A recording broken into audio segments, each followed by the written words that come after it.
658963. Non veg சாப்பிடுறீங்களா?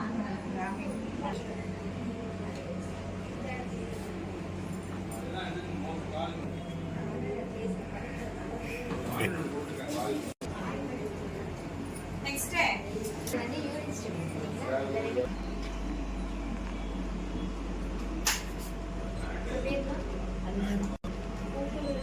Ready அப்படியே okay. ஒரே மருந்து வந்து நீங்கள் இந்த பிராண்ட் ஒரு பிராண்ட் 1000 ரூபாய் விற்று இன்னொரு பிராண்ட் 500 ரூபாய் விற்கிறதுனா நீங்கள் ரெண்டுமே இருக்கிற மருந்து ஒரே மருந்து தான். பிராண்ட் தான் டிஃப்ரெண்ட். ஒரே சட்டை ஒரு சட்டை ஒரு 1000 ரூபாய்க்கு இருக்க மாதிரி தான் 200 ரூபாய் 300 ரூபாயும் இருக்கும். நல்லா இருக்கணும். எல்லாமே ஒரே மாத்திரை தான். பிராண்டிங் தான்.